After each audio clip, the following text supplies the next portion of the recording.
मंत्र पाठ। ओम सहनाववतु सहनौ भुनक्तु सह वीर्यं करवावहै तेजस्विनावधीतमस्तु मा विद्विषावहै। ओम शांति शांति शांति। प्रथम वृत्ति की 119वीं कक्षा। उच्चैरुदात्तः सूत्र चल रहा था।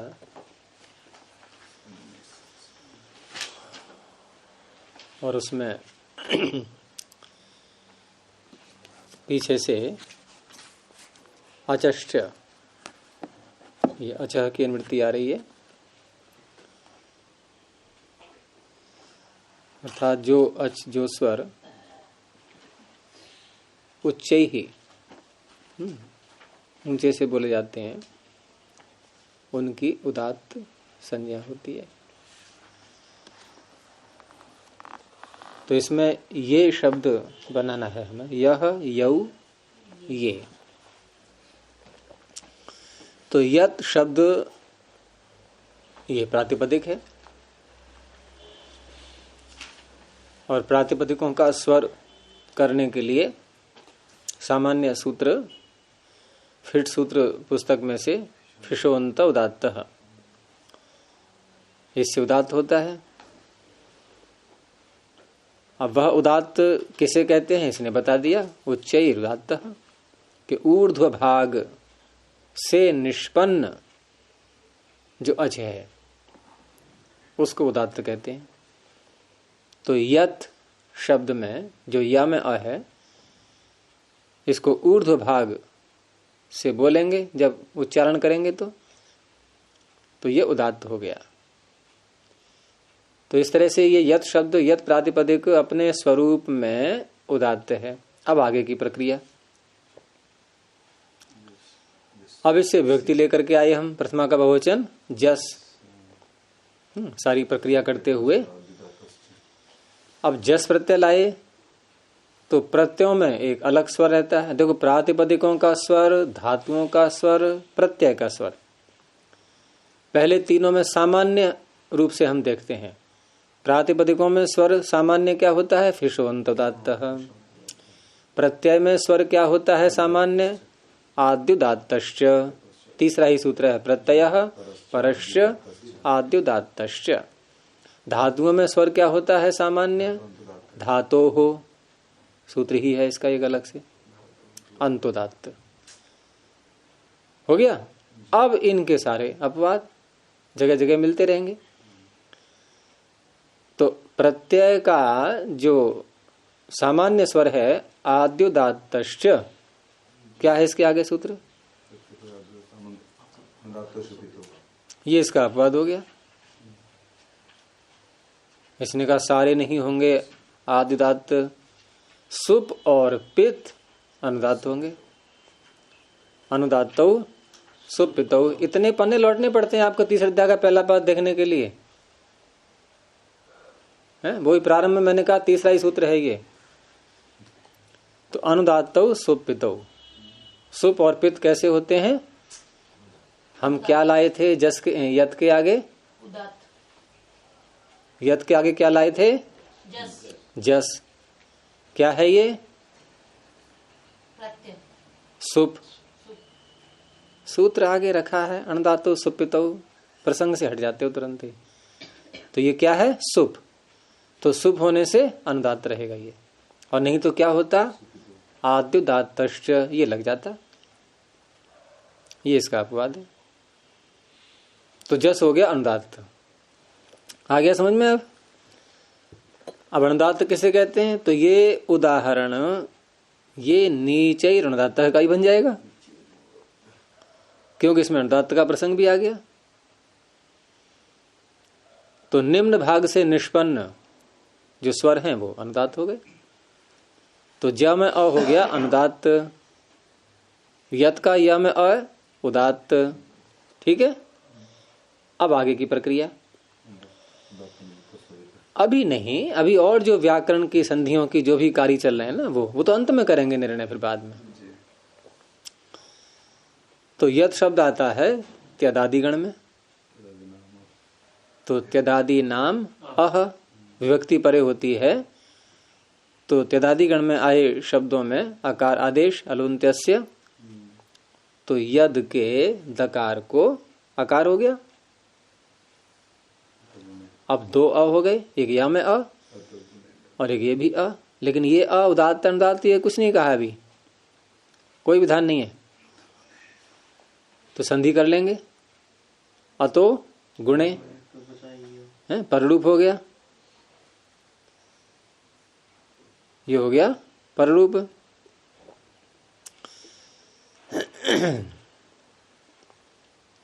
अब उसमें यह भी होता है कि कहीं कोई स्वर विधान नहीं किया गया है, जैसे किसी अंक से पहले कोई चिन्ह न लगा हो तो क्या मानते हैं उसको? प्लस। उदात्त में भी ऐसा ही है, कोई चिन्ह न हो तो उदात्त। अब इसको थोड़ा और आगे बढ़ा लो कि कहीं कोई स्वर विधान ही नहीं किया गया तो क्या होगा? उदात्त।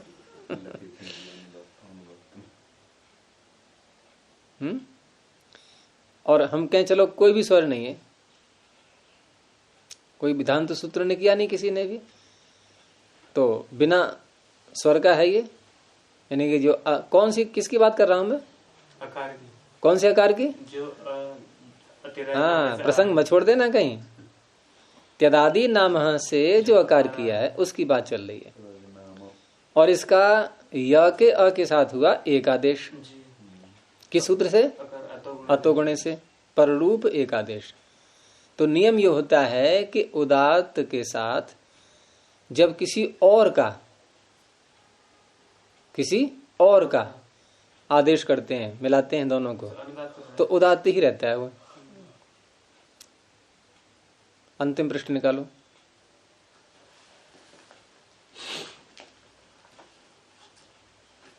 अंतिम पृष्ठ, अंतिम अंश में पहुंच जाओ। एक आदेश उदात्तेन उदात्तः, नहीं मिला सूत्र? नहीं, दूसरे अध्याय में, हाँ दूसरे पाद में, ये तो दूसरे पाद में 8वें अध्याय के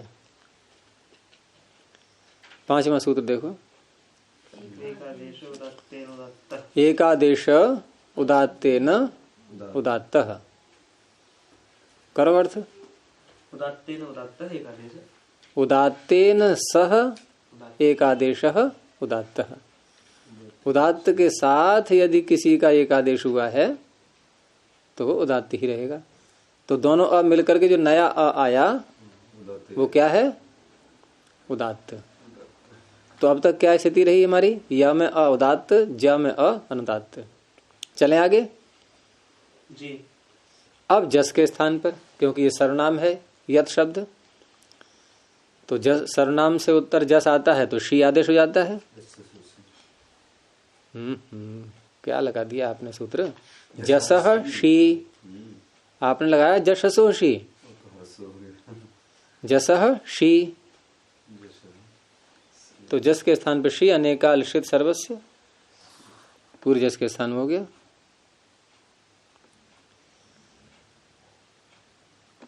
ठीक है।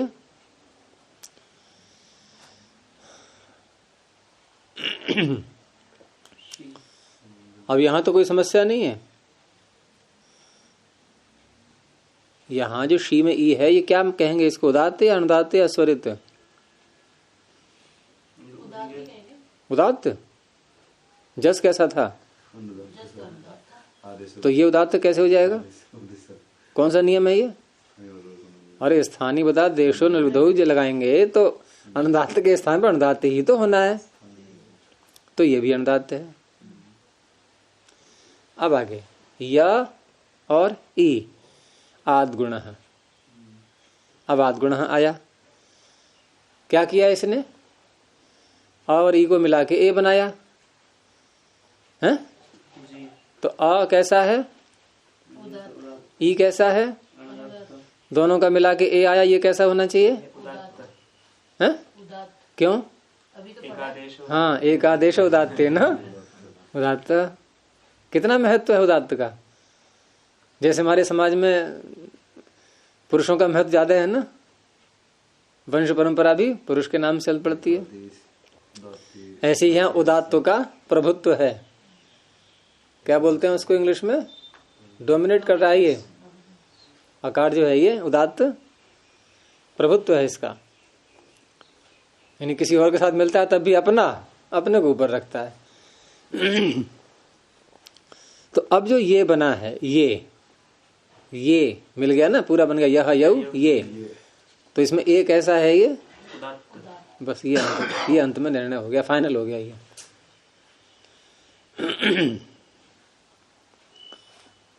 लोक में तो क्या वैसे तो बोलने में तो कोई प्रयोग नहीं है लोक में।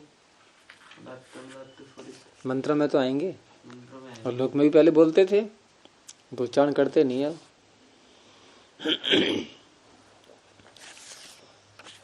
और कुछ पूछना है सूत्र में? पूरा हो गया ये उच्चैर उदात्तः सूत्र पूरा हो गया। आगे है नीचैर अनुदात्तः। नीचे ही अव्यापदम अनुदात्तः प्रथमैक वचनांतम। अच पीछे से आ ही रहा है। अब यहाँ पीछे शब्द था उच्च ही, यहाँ है नीचे ही। तो महाभाष्यकार की जो पंक्ति है उच्च ही और नीचे ही की व्याख्या में, तो उच्च ही में तो क्या किया था, उसका उल्टा यहाँ कर देना। जैसे वहां था आयामः, दारुण्यम और अणुता खस्य। ख जो श्वास नलिका है उसका सिकुड़ना, अणुता, तीन बातें थी। अब यहां क्योंकि उच्च ही नहीं है, यहां नीचे ही शब्द है, तो नीचे ही में अब कैसे करेंगे? तो जैसे वहां आयाम था, यानी शरीर अवयवों का सिकोड़ना, यहां हो जाएगा फैलाना। वहां दारुण्य था, दारुण्य का मतलब क्या था भाई, रूक्षता थी, तो यहां हो जाएगी मृदुता है। वहां था अणुता खस्य, तो यहां हो जाएगा उरुता। अणुता का उल्टा उरुता खस्य, ख थोड़ा और फैल जाएगा, जैसे गुब्बारा फूल जाता है।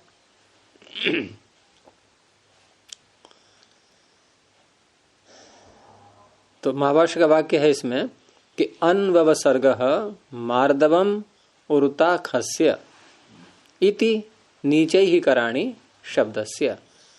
जैसे वहां था आयाम, आयाम का उल्टा है अन्ववसर्ग, उसी का अर्थ यदि करेंगे तो अर्थ हो जाएगा गात्राणाम शिथिलता, गात्रों की शिथिलता। और मार्दवम यानी कि स्वर की मृदुता, स्वरस्य मृदुता। और अणुता खस्य के स्थान पर यहां बोला इन्होंने उरुता खस्य। भाव है मृदुर भाव मार्दवम। हाँ, तो उरुता खस्य महत्ता कंठस्य इति। ये सब अनुदात्त के प्रकार हैं बोलने के, नीचे ही कराणी शब्दस्य। उदाहरण है इसमें, तो अर्थ क्या बन जाएगा? समाने स्थाने निम्न भाग अधर भागे निष्पन्नो यह अच स अनुदात्त संज्ञको भवति। उदाहरण है नमस्ते देवदत्त, त्व सम सिम, ये तीन शब्द और लिए हैं साथ में। तो नमस्ते देवदत्तस्य, यहां पर नमस्ते शब्द और साथ में जो है नहीं देवदत्त से नहीं, देवदत्त संबोधन में। तो पहले नमस्ते को देखते हैं। नमस्ते शब्द यहां क्या है? दो शब्द अलग अलग, नमस और ते। स्वर के प्रकरण अष्टाध्यायी में अलग अलग स्थानों पर हैं। सबसे बड़ा प्रकरण तो वही आता है छठे अध्याय में, जिसमें पूरा 1.5 पाद समर्पित है। लेकिन अन्य स्थानों पर भी जगह जगह आए हुए हैं। तो 8वें अध्याय में ही एक स्थान आप निकालो। एक तो 8वें अध्याय के अंत में भी है, बिल्कुल अंतिम पृष्ठ पर। दूसरा पाद भी है दूसरा पाद और 8वें अध्याय का पहला पाद भी है, दूसरा पाद भी है और अंतिम पृष्ठ भी है। तो 8वें अध्याय के पहले पाद में भी जहां ये प्रकरण चला है आपका पदस्य का अधिकार, जहां प्रारंभ होता है। बोलो आगे। पदार्थ और बोलो। अनुदात्तम देखो चल पड़ा अब यहां से ये। जी अनुदात्तम सर्वम अपादादौ, अर्थात आगे जो शब्द आ रहे हैं वो पूरे के पूरे तो अनुदात्त होंगे, पहली बात। दूसरी बात अपादादौ, पाद के अंत है शब्द इसमें। आदि में, पाद के आदि में, वाक्य पूरा करो। न हो, अ नहीं दिख रहा है, अपादादौ, पाद के आदि में न हो। ये जैसे हम कहें कि यह तेरी पुस्तक है, क्या बनेगी संस्कृत है?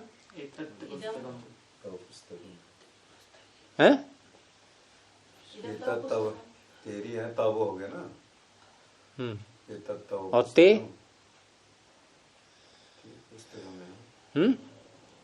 एतत् ते पुस्तकम अस्ति। अब इसको तेरी को प्रारंभ में बोलो वाक्य के। तब इदम पुस्तकम अस्ति। अब ते बोलो।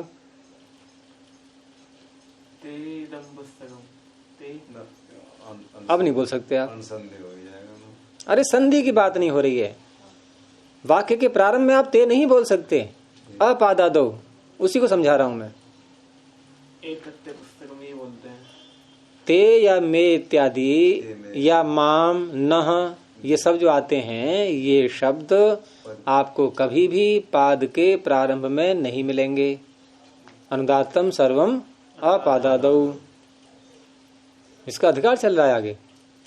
और आगे सूत्र आ रहे हैं जो ते और में आदेश वगैरह सब करने वाले हैं।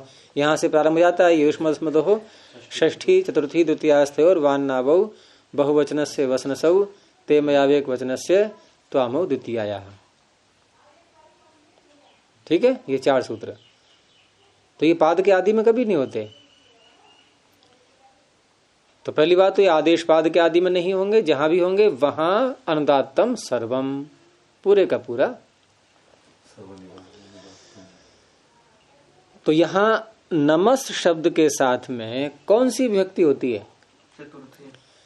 तो क्या शब्द है? तुभ्यम। उस तुभ्यम के स्थान में ते हुआ है। ते मयावेक वचनस्य सूत्र से ते आदेश हो गया। युष्मद के स्थान में हुआ ते आदेश या तुभ्यम के स्थान में हुआ है? तुभ्यम के स्थान। क्यों? क्योंकि वो है ना, वो करेंगे, मैचिंग करेंगे। सत्यपति जी बताइए क्या हुआ ये? तुभ्यम के स्थान में हुआ है ते आदेश या कि युष्मद के स्थान में हुआ है और आगे ङे प्रत्यय है? क्यों अमित भाई? स्थिति है युष्मद और ङे, चतुर्थी का एक वचन। अब हमें ते आदेश करना है ते मयावेक वचनस्य। तो युष्मद के स्थान में ते करेंगे या युष्मद ङे ये सब पूरा जो बनेगा उसके स्थान में करेंगे? हैं? युष्मद के स्थान में करेंगे तो हो गया ते और ङे। आप बोलो आगे। आप नहीं बना पाओगे। हाँ तुम बताओ। पूरे क्यों करेंगे? प्रश्न यही है फिर। क्योंकि सूत्र है युष्मद अस्मदोह षष्ठी चतुर्थी, पूरा नहीं करना सूत्र। ये क्यों बोल रहा हूँ सूत्र में? क्या दिखाने के लिए? युष्मद चतुर्थी में इनके पूरे के स्थान हो जाता है। युष्मद अस्मदोह षष्ठी चतुर्थी। कैसे पता लगा? हाँ देखो सुकामजिन पकड़ लिया। स्था शब्द है इसमें। ये षष्ठी में स्थित होने चाहिए, द्वितीया में स्थित होने चाहिए, चतुर्थी में स्थित होने चाहिए। नहीं बने बनाए रेडीमेड। तो पहले तुभ्यम को बना लेंगे, चतुर्थी में स्थित हुआ हो तुभ्यम। अब ये हो गया चतुर्थी में स्थित। अब पूरे के स्थान में ते, अनेकालशित सर्वस्य। आ गया समझ में? और अनुदात्तम सर्वम, ये साथ में जोड़ते जाओ सारा अनुदात हो जाए तो पूरा ते हो गया। अब पूरा क्या, एक ही तो स्वर है उसमें, वो हो गया अनुदात्त। ज्यादा होंगे तब भी आएंगे, जैसे मम क्या नाम, इसमें तो खैर एक ही आएंगे, और आगे शब्द आ रहे हैं कई जिसमें दो दो तीन तीन अच भी हैं, वो भी सब हो जाएंगे। तो इसमें देखेगा अच ही मिलेगा। ते तो शुरू में सब कहीं भी नहीं होना है। नहीं, आप आधा दो। आप आ जाओ। ये अनुदात होने से आप आ जाओ। संस्कृत वाक्य प्रबोध जो पुस्तक है ना महर्षि दयानंद की, बड़ा सुंदर है इन सब चीजों को समझने के लिए। उन्होंने बहुत प्रयोग किया है ऐसे शब्दों का, व्याकरण से बन रहे हैं सारे। वहां ते में वगैरह सब मिलेंगे आपको, लेकिन प्राण में नहीं मिलेगा कहीं भी। एक वाक्य है ना, जैसे वो पढ़ लेता है सारा, चारों वेद पढ़ लिए, अब ब्रह्मचारी से पूछता है आचार्य कि पुनस्ते का चिकीर्षास्ति, अब तेरी क्या करने की इच्छा है? भाई पढ़ तो लिया, पुनस्ते का चिकीर्षास्ति, तो पुनस को लगा दिया पहले, कर लिया उसको सुरक्षित, है ना, आदि में नहीं आने दिया। पुनस्ते का चिकीर्षा अस्ति, अब तेरी क्या करने की इच्छा है? तो उत्तर देता है गृहाश्रम से, मैं तो गृहस्थी बनूंगा। तो आगे समझाते हैं उसको कि देख, लोकोपकार करना है तो गृहस्थी ज्यादा नहीं कर पाएगा, जितना उपकार सन्यासी कर सकता है समाज का उतना नहीं कर सकता। तो संस्कृत वाक्य प्रबोध शिक्षाप्रद भी है, सारी चीजें, बहुत अच्छी पुस्तक है। हमारे पिताजी ने उसको रट लिया था पुस्तक को, तो वही वाक्य मुझे याद आ जाते हैं अभी तक, क्योंकि बोलते थे ना बार बार वो, तो वही सब मुझे कंठस्थ हो गए। जैसे सारी अष्टदई कंठस्थ ऐसी तो हुई थी सुन सुन के ही, तो ऐसे उसके वाक्य बोलते थे बार बार, तो वही मुझे याद हो गए बहुत से। मैंने नहीं याद किया संस्कृत वाक्य प्रबोध को, लेकिन वो उनके सुन सुन के याद हो गए मुझे वाक्य सारे। पुनस्ते का चिकीर्षास्ति,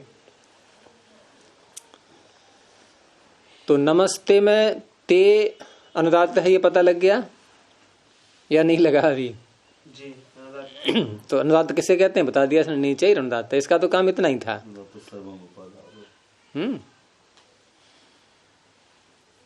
ये पहले ऐसा लगता है गुरुजी कुछ भी नहीं है, लेकिन जब इसे पढ़ते हैं तो ये दिखाई देता है कि तो बहुत ही तो है ही। तो अब तक तो केवल इतना था कि उच्च अनुदात है नीचे अनुदात है, इतना ही पता था बस।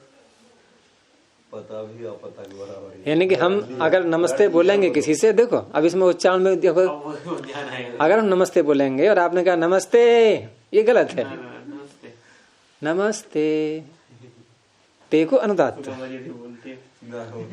खींच के बोल रहा, बोल नमस्ते, हाँ नमस्ते जी, नमस्ते।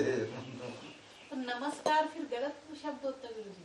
है ही नहीं कहीं शब्द पर, गलत तो है ही, कहीं है ही नहीं। लाओ तब कहीं गलत है सही तो शब्द तो गलत नहीं, लेकिन प्रयोग जो है ना वो नहीं है ही नहीं, तो मैं गलत सही कैसे बोलूं? अच्छा, पहले लाओ तो कहीं से, नमस्कार। हाँ लाओ का मतलब प्रयोग किया हुआ लाओ पहले कहीं, तब मुझसे पूछना गलत है सही है।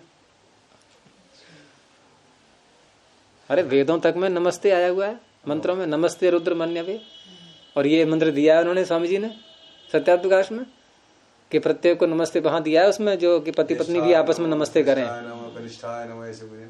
नहीं, वो तो नमः अलग है, वहां किसी से नमस्ते कर नहीं रहे हैं हम, क्योंकि नमस्ते में ते भी जुड़ गया ना साथ में, यानी आपके लिए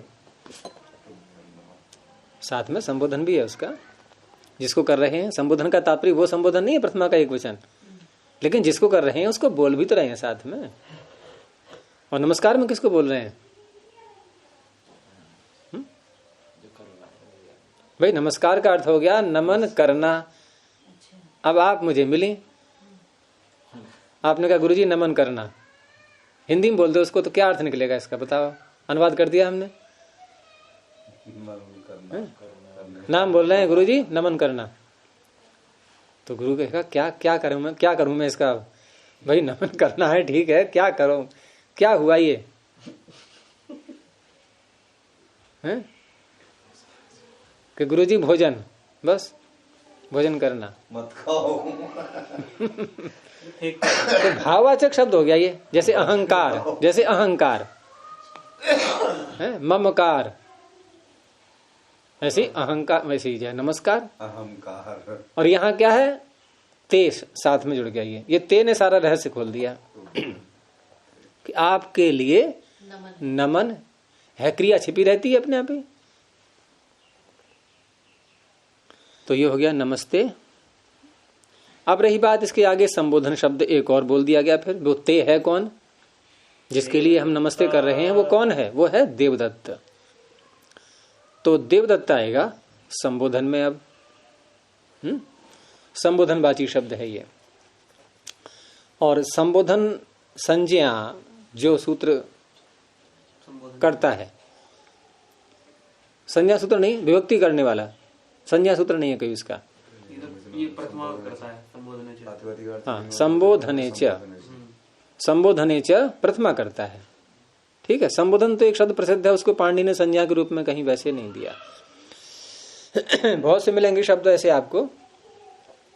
यानी कोई प्रश्न कर सकता है कि संबोधन प्रथमा कर रहे हैं, संबोधन कहते किसको हैं? तो ये प्रसिद्ध है इसलिए नहीं किया। लेकिन संबोधन में जो प्रथमा की गई है, तो अगला सूत्र और बोलो उसके आगे, संबोधन के आगे। सा आमंत्रितम। सा कौन? वह।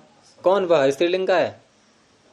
प्रथमा, जो संबोधन में आई है, उसका नाम आमंत्रित हो गया। ये है संज्ञा, आमंत्रित संज्ञा। और वैसे सार्थक भी है संज्ञा। ये संबोधन हम किसी को बुलाते ही तो हैं, तो आमंत्रित का अर्थ क्या है? आमंत्रण करो, जिसको आमंत्रित किया गया है, जिसको आमंत्रण दिया गया है। तो सा आमंत्रितम, संबोधन में आई प्रथमा का नाम आमंत्रित होता है। अब तुरंत पहुंच जाओ 8वें अध्याय में। अभी बात चल रही थी अनुदात्तम सर्वम अपादादौ। अगला क्या है? हो गया काम पूरा। तो ये भी अनुदात्त हो गया। और ऊपर से ले लो अनुदात्तम सर्वम। क्या अर्थ हुआ? पूरा आमंत्रित। अनुदात्त रहता है हमेशा। यानी जिस जिसका नाम भी आमंत्रित होगा उसका वो पूरे का पूरा अनुदात्त होगा। तो पूरा देवदत्त अनुदात्त हो गया। तो नमस्ते देवदत्त। अंग्रेजी सही बोलते हैं तो जब हिंदी में बोलते थे। नमस्ते। यानी चीख के नहीं देखो इससे क्या भाव निकलता है कि हम जब किसी को प्रणाम करें तो हमें चीखना नहीं चाहिए। सीखना नहीं चाहिए कि नमस्ते देवदत्त।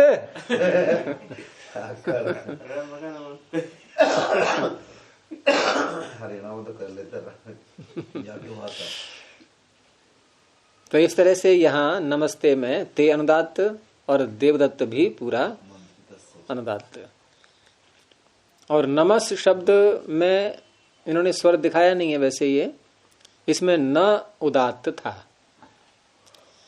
न उदात्त था तो नियम ये होता है कि जब कोई एक उदात्त होता है तो उस शब्द में अन्य सारे अनुदात्त हो जाते हैं। अनुदात्तम पदम एक वर्जम, बहुत प्रसिद्ध सूत्र है ये। तो इसकी आमंत्रित इससे हमने इसको अनुदात्त किया। नहीं, मैं नमस की बात कर रहा हूँ अकेले की अभी केवल, कि नमस स्वयं में कैसा था ये मैं पूछ रहा हूँ। जब बुलाते हैं तब तो हमें ऊंचा बोलना पड़ेगा, देवदत्त। हाँ, तो ये इसमें नहीं बुलाएंगे, नमस्ते के आगे बोलेंगे जब तो वैसे बुलाते हैं तो। हाँ, वहां तो प्लुत करने का सूत्र अलग है। फिर दूरात धूते च इत्यादि सूत्र आए हुए हैं, वो प्लुत करने के देर तक तो बोलेंगे। और ऊंचा बोलना तो वहाँ उदात्त करना पड़ेगा, यहाँ अनुदात्त कर रहे हैं इसको। हाँ, तो वहां कोई और उपाय देखेंगे। तो यहाँ जो न में अ है ये उदात्त है, इसलिए माँ का अ अनुदात्त हो गया। ये नमस में पहले पूरा होते जाने दो। ये माँ का अ हो गया अनुदात्त। अब अनुदात्त, उदात्त से उत्तर अनुदात्त स्वरित हो जाता है। अंतिम पृष्ठ उदात्तात अनुदात्तस्य स्वरितः। किसी की अनुवृत्ति नहीं है, बहुत सरल सूत्र है ये। उदात्तात् अनुदात्तस्य स्वरितः। उदात्तात, उदात्त से उत्तर, अनुदात्तस्य स्वरितः। तो म का जो अ है ये हो जाएगा स्वरित।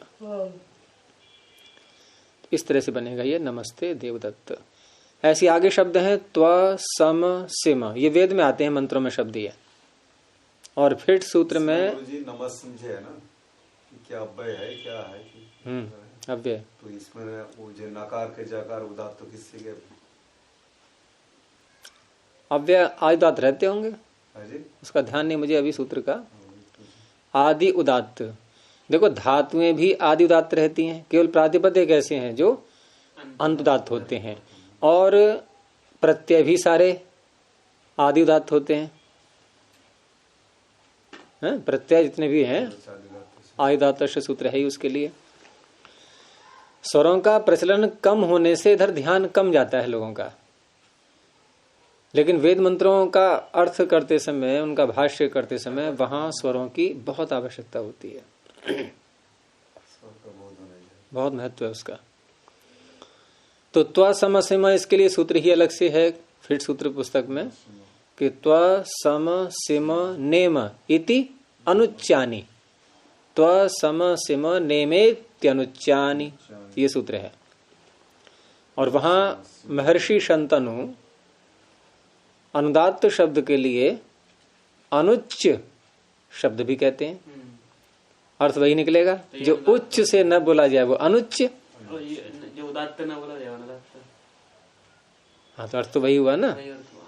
तो अनुच्चानी, ये अनुच्च रहते हैं अर्थात अनुदात्त रहते हैं, तो इससे सारे अनुदात्त हैं ये। तो त्वा में तो एक ही है स्वर, सम दो हैं इसमें, दोनों अनुदात्त, नेम और सिम, इन सब में ये अनुदात्त। त्वा का अर्थ क्या होता है? कोई, उतत्व पश्यन्न ददर्श वाच्यम। और ये आधे अर्थ में आता है सिम शायद।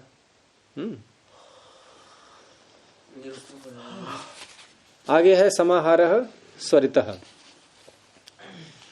तो ये तो बहुत सरल है, इसमें दोनों को मिला दो आप। समाहारः स्वरितः, समाहारः प्रथमैक वचनांतम, स्वरितः प्रथमैक वचनांतम। पीछे से अच चल ही रहा है। तो समाहार शब्द स्वयं की रचना देखें इसकी, सम और आंग उपसर्ग और ह्री धातु, यानी समाहरणम समाहारः। और दूसरा इसमें ये तो बन गया फिर भाववाचक शब्द, लेकिन हमें बनाना है अच का विशेषण। तो विशेषण बनाने के लिए हमें क्या अर्थ लेना होगा? समाहार वाला। तो वाला का मतलब क्या होता है? मतुब। मतुब का अर्थ, तो मतुब का अर्थ कहां से लाएंगे? तो मतुब के प्रकरण में एक सूत्र पाणिनि ने ऐसा बना दिया है जो इन सारी समस्याओं का समाधान कर देता है। वो सूत्र है अर्ष आदिभ्यः अच। यानी किसी सूत्र में कोई परिवर्तन नहीं दिखाई दे रहा है और आपको अर्थ का परिवर्तन करना है, उसकी रचना में परिवर्तन नहीं करना है, तो क्या करेंगे हम? अच प्रत्यय कर दो। शब्द भी अकारांत और अच प्रत्यय करने के बाद भी अकारांत, क्योंकि यस्येति च लगेगा फिर भ संज्ञा होने के बाद। वो एक शब्द वाला अ हट जाएगा, प्रत्यय वाला अ आ जाएगा, रचना जो की त्यों रही। समाहार में र का अ तो हट गया, अच का अ आ गया, रहा वही समाहार, लेकिन अर्थ क्या बन गया? अब ये समाहारः अस्य अस्ति इति समाहारः। समाहार जिसका है या जिसमें है तो समाहार वाला, तो समाहार वाला हो गया।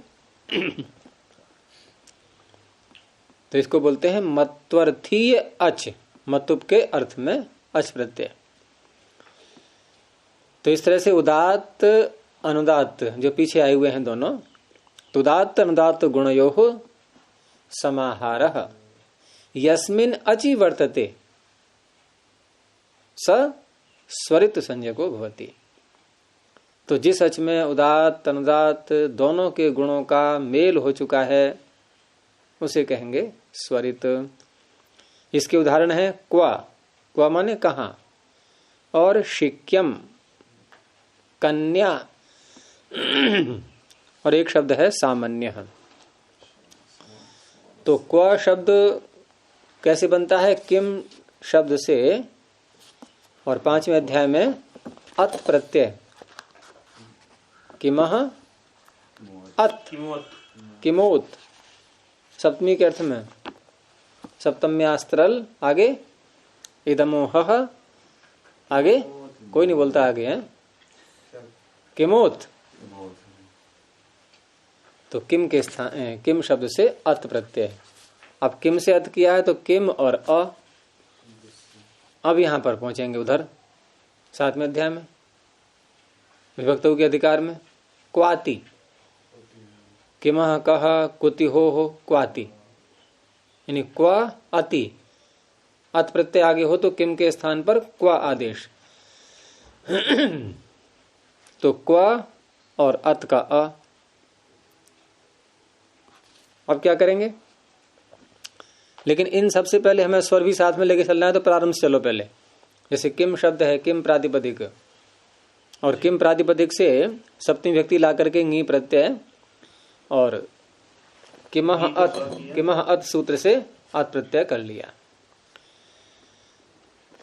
और अनुबंध इत्यादि लोप करके सारे किम और ङी है और आगे अत है, और सुपो धातु प्रातिपदिक हो लगा करके ङी को हटा दिया, किम अ। अब ये जो अत प्रत्यय है किमह अत सूत्र से, ये कैसा है? तित है। तो पाणिनि जब कहीं तकार अनुबंध लगाते हैं तो वह मुख्य कार्य उसका स्वर संबंधी ही होता है। उसका सूत्र है तित स्वरितम। अगर तित है तो स्वरित रहेगा। तो ये जो अप्रत्यय है ये कैसा है? स्वरित। अभी फिलहाल अभी इतना ही देखना है आपको। अब स्वरित कैसे कहते हैं बता दिया इसने, समाहारः स्वरितः। अब क्वाति सूत्र से किम के स्थान पर क्वा आदेश हो गया जी। और लेकिन ये जो किम शब्द था ये है प्रातिपदिक। प्रातिपदिक क्या होता है? फिशोन्त उदात्त। भाई की का ई उदात्त ही तो था अपने स्वरूप से, और उसके स्थान पर जो क्वा आदेश आएगा तो एक आदेश उदात्त उदात्त है, वो भी नहीं, एक आदेश तो है ही नहीं यहाँ पर। स्थानीय वदादेशो नल विधौ, वो भी उदात्त ही होगा। तो क्वा में अ उदात्त, अ आगे प्रत्यय का अ स्वरित। अब लगा यस्य तीजा भाषंज्ञा होने के बाद। यस्य तीजा ने किसको हटा दिया? अकार को। क्या था ये? उदात्त नहीं, स्वरित कहाँ था? अच्छा, पहले वाले को उठाए। तो और किसको हटाएगा? तद्धित तो परे होना चाहिए ना। अत प्रत्यय तद्धित है ये, उसको तो आगे रहना पड़ेगा। उसकी उपस्थिति में ही क्वा का अ हटेगा। तो ठीक है, उदात्त तो गया, स्वरित ही रह गया अकेला। तो क्वा बन गया। आगे सु प्रत्यय आएगा अंत में, लेकिन ये जो है इन प्रत्ययों के करने के बाद तद्धितश्चा सर्वव्यक्ति ही अव्यय बनेंगे। ये अव्ययादाप सुपः। आगे है शिक्यम। शिक्यम किसे कहते हैं? वो जो होता है ना, एक सामान लटका देते हैं, चींटी उंटी ना आए जिसमें, छींका, छिक्या, छिक्का। तो ये शिक्यम शब्द और कन्या शब्द, ये दोनों ही एक फिर सूत्र में सूत्र आया हुआ है कि तिल्य शिक्य काश्य काश्मर्य धान्य कन्या राजन्य मनुष्याणाम अंतः। इसमें शब्द गिना दिए गए हैं फिर सूत्र में। तो इन शब्दों का अंतिम जो स्वर है वो स्वरित होता है, यानी अंत स्वरित। तो शिक्य में या का अ स्वरित, और जब या का अ स्वरित हुआ तो ये शी का ई क्या बनेगा फिर? अनुदात्तम पदम एक वर्जम। वहां एक का अर्थ उदात्ती नहीं है, एक को छोड़कर। तो एक का मतलब क्या हुआ? या तो उदात्त होगा या स्वरित होगा, उस एक को छोड़ दो, बाकी सारे अनुदात्त। तो शी का ई हो गया अनुदात्त और यह रह गया स्वरित, बन गया शिक्यम। ऐसी कन्या, कन्या में भी क का अ अनुदात्त और या स्वरित। सामान्य यानी सामवेद बोलने में जो कुशल है, सामनी साधु, सामसु साधु हो, सामवेद में जो कुशल है। तो साधु अर्थ में यहां पर सामन शब्द से तत्र साधु हो, इससे यत प्रत्यय हो गया। अब यत कैसा है? तित, तो तित स्वरितम, इससे हो गया ये स्वरित। तो यत जब स्वरित हो गया तो सामन का क्या बनेगा फिर? अनुदात्तम पदम एक वर्जम। सा में आ अनुदात्त, मा में अ अनुदात्त। अब सामन और ये बन गए। अब यहां भ संज्ञा होने से टी भाग का लोप प्राप्त हो रहा है नस तद्धिते से, हो रहा है नहीं? यानी कि सामन में अन हटना चाहिए, लेकिन इसको रोकने के लिए सूत्र है उसी में, ये च अभाव कर्मणो हो, प्रकृत्या आ रहा है पीछे से, ये च अभाव कर्मणो हो, यानी यह प्रत्यय यदि परे होता है जो कि भाव और कर्म में नहीं है तो उसके परे रहते प्रकृति भाव हो जाता है, टी भाग का लोप नहीं होता। नहीं तो क्या बनता? साम्य। सामने बनता है। अब क्या बन गया? सामान्य। तो सामान्य स्वर क्या रहेगा? सा और म अनुदात्त और य स्वरित। तो यह हो गया समाहारः स्वरितः। बस इतना ही रखते हैं। प्रणव ध्वनि। ओ